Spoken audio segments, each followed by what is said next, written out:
Hello, everybody. Today we have a very special podcast with Luke Tuckey from Townhouse. Townhouse is Europe's fastest growing beauty brand, according to the Financial Times. And having worked in marketing for over 15 years, Luke is bound to have some great insights for us. So, Luke, welcome to the podcast and thanks for joining me. No problem at all. Good stuff. So we dive straight into the questions. If you could just tell us a bit about Townhouse and what you do within the company yourself. Sure. So Townhouse is on a mission to transform the nail salon industry one salon at a time. And as you mentioned, we've built Europe's fastest growing beauty brand. We've got more than 40 salons across the UK and the US. And our goal is pretty simple, which is to elevate what has historically been a very fragmented and inconsistent customer experience. So for customers, that means beautiful spaces, exceptional service, best-in-class hygiene, better for you products, and genuinely an enjoyable moments of self-care. We've worked really hard to ensure that nail care can feel more premium, more reliable and experience-led. And that's whether you're in London, Manchester, New York or Los Angeles. But I feel that what really makes Townhouse different is that we're not just improving the customer experience, we're also helping professionalize the industry itself. Historically, nail care has been overlooked as a category from both an investment and people perspective. So we're changing that by creating proper careers for our technicians with fair pay, contracts, healthcare, training and progression. But for me, as the marketing director, I'm responsible for everything from brand and PR through to digital acquisition, CRM, customer retention. And my role is really to ensure that we continue to grow quickly, but also in a way that the brand and the customers are at the center of every decision. Nice. So your technical title was marketing director, right? Yes.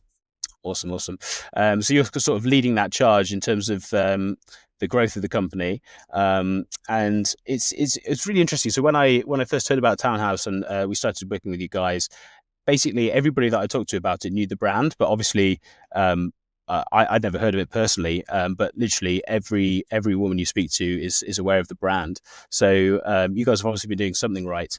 But I don't know what's your mind makes Townhouse stand out as a brand then. Why does everybody know you?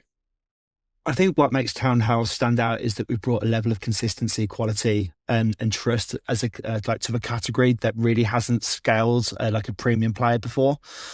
For a long time, nail salons were seen as a fragmented market with very little brand loyalty and lots of inconsistency in standards. So we saw an opportunity to build something that customers could genuinely rely on. And that's whether that's the quality of the treatments, the cleanliness of the salon, the service, or just by knowing that you have a great experience every single time that you enter one of our salons. But equally, it's important is how we treat our people. And as I said earlier, the industry has historically had some real challenges around working conditions and standards. But at Townhouse, we've always believed that if you want to deliver a great customer service, you have to start by creating a great employee experience at the same time. And that means fair pay, proper contracts, private healthcare, training, and real career progression.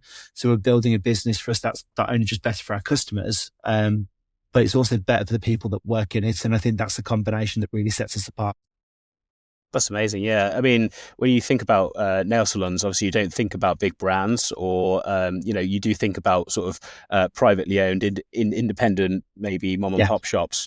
Absolutely. And like you say, I think probably then the service levels, the products can all be slightly varied. So you guys are basically bringing sort of the big branding element to that market, which I think nobody else is doing, right? Is there nobody else sort of doing that in the market? No, nobody that's as big as us. There's obviously some chains that may have like 2-3 salons, but I think the way that if you think about kind of QSR brands, the likes of Starbucks, Costas, those types of brands, they've got those chains and they've got those franchises going forward, but there's no one really within the nail space that's doing this. That's really cool. So you've kind of got a unique proposition, which I guess kind of helps. Absolutely. But you're a leading brand marketer. I put you up in that category. But like, how are you driving innovation and how are you applying that to build Townhouse's brand right now? Absolutely. So thank you for that. I'll take that as a compliment. But a big focus for us right now is using data and technology to help us move faster and to make better decisions. But the big thing for me is to ensure that that is not to the detriment of losing sight of our creativity. So we're at a really exciting point as a business because we have more customer and marketing data than ever before. And that opportunity for us now is to be connecting their data in a smarter way. So that means understanding what's driving new customer acquisition, what's improving retention, how can we make our marketing more relevant at every stage of the customer journey. Innovation for me isn't chasing shiny new things. It's about building better systems, better visibility, and better decision making so that the team can focus more on what really drives growth, but also ensuring that there is a differentiation of us compared to those brands that are out there already. Yeah, that's really interesting. I think it's very tempting in marketing to sort of chase the next shiny new thing. And I think everybody's guilty of it. Obviously, like, this podcast, I like to focus on AI, which is technically the new big shiny thing. Yeah, But yeah, it's really, you outline sort of getting the fundamentals right in your marketing plan strategy, maybe before you then go on to sort of try and chase the new trends and the big new shiny things to kind of improve things. I agree. And it's also for me, it's trying to simplify it down, which is understanding our segmentation, our customers, understanding how we can target them. And then I think the best thing for me is to get a really good proposition in front of them, which is ultimately going to want them to come back or try us and then come back to us and consistently come back and repeat and repeat and repeat. That's it. So getting the basics right, getting that in place first, and then going after the shiny new Absolutely. things, maybe, if you think they can add value. Very good. Absolutely. So, I mean, coming on to a new big shiny thing, how do you think AI is going to change marketing over the next few years then? I think AI is going to make great marketers significantly more effective, but I don't think it replaces great marketers. So there's a lot of noise at the moment about AI replacing teams. But in reality, AI is a tool that amplifies the expertise rather than replacing it. The real value still comes from people who understand customer behavior, creative strategy, channel performance, and how to make smart commercial decisions. AI can absolutely speed up workflows, and whether that's content creation, insight generation, creative testing, or for operation efficiency. But someone still needs to know what good looks like, what to prioritize, and what to ignore. So the marketers who I think will win over the next few years are the ones that can combine creativity, commercial thinking, and AI-enabled speed. It's less about replacements, but more about giving talented people the better tools to make better decisions faster. That's really interesting. Yeah, because that's been an overriding theme of the podcast here. And we've had some, especially like on the agency side, we've had some agency leaders in, and there's a big race in that space to potentially cut costs using AI, right? So that's probably one of the first industries that I've seen it, apart from maybe tech, really start to potentially replace roles. You've seen companies like WPP. I'm sure as a marketer Yeah, you're aware of them. absolutely. They've been letting people go, saying that AI is going to effectively make a lot of roles redundant. But then we've also had people on the podcast who've, especially sort of from smaller independent brands and agencies, who have basically mentioned that exactly that they see it as a tool to augment and help talent rather than necessarily replace it. And it'll be interesting to see who sort of wins out. I think, especially maybe in the premium end, especially in brands like yourselves, obviously there's still scope. You still need that human touch. I did actually see on Instagram there was a nail painting machine, and I don't know how aware of that you are. I just don't see that happening. I don't see that coming and replacing the human touch in store. And even if you No. automate your marketing with AI, to even to the nth degree, get it very efficient, they're still going to want that human touch when they come in store, right? For you guys, that's probably never going to Absolutely. change. Never. The experience is never going to change at all for us. There is going to need to be that human element. I think one of the probably the bigger industries that may win utilizing AI is scale ups. And when you go back to my previous points of those marketers that know what they're doing, all of a sudden they become a lot more dangerous because you've got scale up brands, your D2C brands, that just want to drive ecom performance. They can, because those guys know what good looks like, what commercials need to be in favor, what ROAS we need to achieve, et cetera, et cetera. The D2C scale up brands, if they can hire somebody who's also already very, very good, and then if they also add AI into the mix and they can speed up those workflows, those scale up brands don't, because they've got to be lean, because they may be private equity backed, for example. They've got to maintain certain EBITDA. They're really truly going to scale up because they've got those marketers that know what they're doing, utilizing AI. So those teams that they didn't have the ability before to have that type in there, they're just scaling up much quicker. Yeah, very interesting. Yeah, so actually, it's rather than entrenching the larger companies, it's potentially helping the scale ups and the smaller companies, Absolutely. like yourselves, right? Or you guys would be a scale up, I guess. Yes. Awesome. So, I mean, going into specifics on AI, how are you guys actually implementing it? How are you implementing it in your workflows? And are you seeing any results? Yeah. So we're very AI forward as a business, but we're focused on using it in practical ways that genuinely improve speed and quality. So one example is within our creative workflows. Our team has been testing tools such as Kive. And that's to help with faster creative edits, touch ups, and asset production. And that's helping us move more quickly without compromising on brand standards. We're also looking at AI across customer insight, reporting, and internal workflows to remove manual tasks and to help the team spend more time on higher value thinking. I'll give you an example today is that I've been kind of working with Claude. I've connected Claude to both my Meta accounts and Google Ads accounts, and that's pulling in the CPAs by city, by salon in a matter of minutes that would used to take me a couple of hours to pull those reports, blend all the data, turn USD into GBP. And that's saving me, 3-4 hours, probably maybe a week, certainly over a month. And that's for me is I think the key for us is making sure that AI supports the processes rather than spending so much time on just manual processes that just don't need to exist anymore. That's it. I think because you guys are doing sort of a lot of paid in-house as well. So I guess Yeah, you're managing your Meta, you're managing your Google accounts. My heritage is that coming from the paid search background. So I used to work in an agency, basically doing it for brands, right? And basically, for the first 2 years of your career, you were running reports. You were in Excel. reports, We were reports. relentless Excel work. And I think there's something to be said for if you're just starting out in marketing, to be doing that, because you do obviously get a feel for the figures, and You do. that there is some merit in that.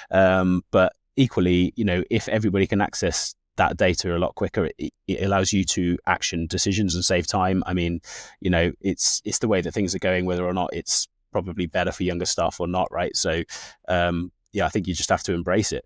But that's really interesting that you're already using Claude and applying it, and it's sort of already saving you time. Yes. Um, is there any other ways that you're using it, or? I think as a business, there's quite a few that we're using that, but for me, it's the data analysis, the more time in tools rather than spending over it. For me, it's the manual actions. I don't want the team doing things manually when we can automate it, and that allows us to get quick wins, quick analysis, and straight back into the accounts where we can do more meaningful work rather than the pivot tables, the analysis, the the data that just doesn't need to be done anymore manually. I'd love to do a Google Trends on the word pivot table, because I bet it's going Yes, down, right? Like just absolutely. nobody has to do a pivot table anymore, which actually, that's great. I mean, for anybody that started sort of 10 years ago plus, I mean, you were just relentlessly learning and using pivot tables. But Yes, yeah, I'll it's never very forget. interesting. Still emotionally scarred by them. Yeah. Cool. So outside of AI, are you seeing any other trends that maybe marketers should be aware of? Yes, I'm very fortunate to be in a couple of senior marketing like WhatsApp groups or kind of networks. And one of the biggest conversations that's happening right now is around probably attribution and measurement. Um, as privilege changes continue and customer journeys become more complex, marketers are having to move a lot more away from that last click attribution that was the drug of the industry for a very, very long time, and to think more holistically what's driving growth. And obviously, if you combine that then with the analysis tools of Claude or ChatGPT, whichever you're using, I think a lot more businesses now are seriously looking at the media mix monitoring, incrementality testing, and better first party data strategies. And that's really important for brands like ours, where customers might discover us through local SEO because they search now salons near me, but may convert via our retargeting ads, and just connecting those dots to ensure that our media mix is really impactful. That's kind of where I think that outside of AI, that's the biggest shift that marketers are coming that need to understand, is where their customers are coming from, optimizing the media mix, and then ultimately scaling from there. Awesome. Yeah, I think, that's, as you well know, being in the industry so long, that's been, ever since I started, obviously a theme, attribution. It's very interesting to see how Google, basically conquered the market through the use of last click attribution. Slowly, sort of marketers Absolutely. cottoned on that effectively they were just goal hanging, and that there was other media that was potentially doing the work and getting them to the search engine results page, right? Absolutely. And it's building that mental availability of customers, because I think brand marketing has suffered to the detriment of performance marketing. And I think there's a lot of brands that have probably overpaid on their Google Ads, Meta Ads, because they saw that kind of the last click drug. Whereas now those that have doubled down in the brand style marketing, such as, the P&Gs of the world, the guys with the big budgets that can build that mental availability, brand salience, they're now reaping the benefits. That just shows, right? Those companies aren't the size they are because, they only do performance marketing, right? Everybody sees the ads, there's no essential call to action directly there. People aren't, although with new CTV ads, you can actually add like Purcell to your Amazon cart while you're watching Game of Thrones, right? Exactly. Or whatever the new TV series is nowadays. But so there will be that attribution, which will be interesting to see how TV wrestles with that, because I feel there'll probably be more of a movement towards performance as people realize they can actually measure it. Exactly. But those brands didn't get that big just by by measuring the direct return off that exact ad. They knew that when they did the branding work, people and the sales followed. So is that something that you guys are applying at Townhouse a little bit, or are you still, because obviously within the growth phase it's very, you sort of have to be more performance focused, but do you always have an eye on brand as well? Absolutely. And I think, as any brand grows, the media mix changes as you grow. And as the brand becomes more mature, so does your marketing, so does your media mix. And you have to evolve with that. We are quite performance marketing driven at the moment. We are very local, as you can imagine. Now salons near me, now salons Birmingham, Manchester, Leeds, etc. And then following up with kind of Meta.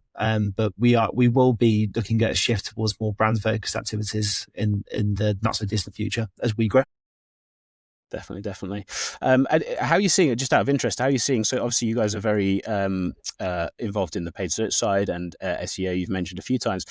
Are we seeing the growth of AI referrals? I know it's still very small, probably percentage of traffic at the moment, but it's growing quite quickly, right?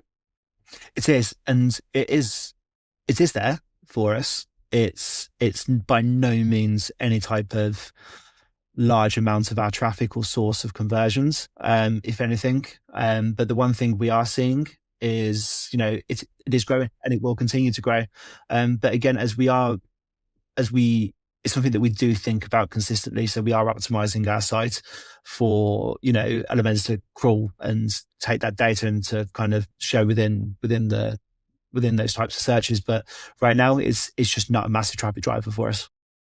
Yeah, it would be interesting to keep tabs on. I think a lot of brands are finding the same. And I think also a lot of the methodologies that you apply for SEO, which I know you guys are very hot on, sort of also apply to your GEO, right? So generative engine optimization.